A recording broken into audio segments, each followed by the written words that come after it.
आप फिचकारी लेके मर्द में हरी बना है ना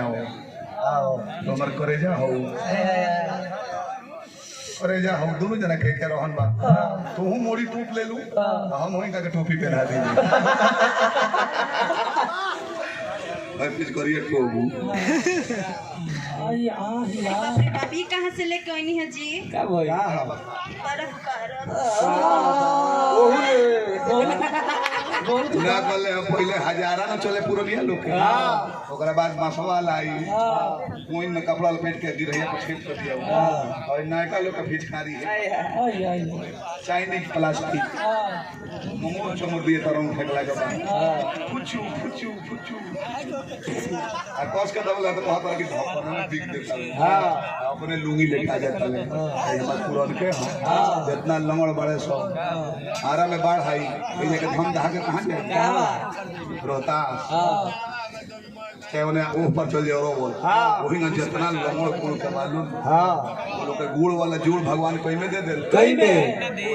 वही में बिजोड़ सिंह में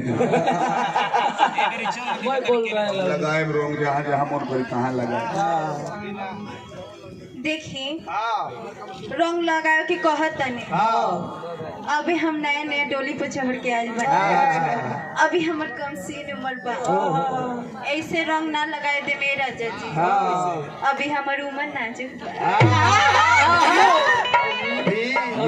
नजुक की है सील पैक बा बादारी कि चढ़ल नहीं खेयो महिया मनी सोना जाना देखिए तो क्या करना कॉल भाई में खेसारी के बाकी फोन के भिखारी ठाकुर के कि महेंद्र मिश्र के अरे देखिए तो अपन माल दे के मार्केट में बानी जितना लोंडा बैंड के जितना लोंडा रोले है कुल ब्यास हो गइले एगो तनी बिना नाचे वाला के ब्यास बताई दो जेकर नाम हिट लिस्ट में बा एक जना केहू नहीं केहू शामिल है बाड़े तो वो होता ना बाजार में नहीं ना तो सब घरी लोग कौन जो होता कौन बैंड के लोंडा हो कौन कमरिए के लपका देता हम तो ये फिर में रही जितना नाचे वाला ब्यास बन गई महाराज लोहा के बरिंग बोलेरो में बा बदले के पड़ता ग्रीसिंग करावे के पड़ता ये लोग इतना कोमल हाथ फड़ी लावता ये लोग ग्रीसिंग करने से करावता लो हमरा अंदाज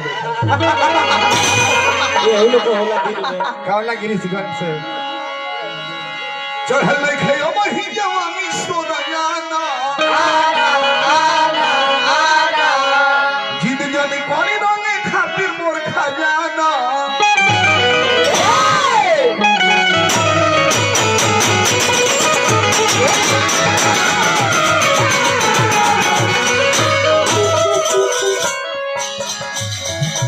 चढ़ल नहीं खेयो मही जवानी सोना जाना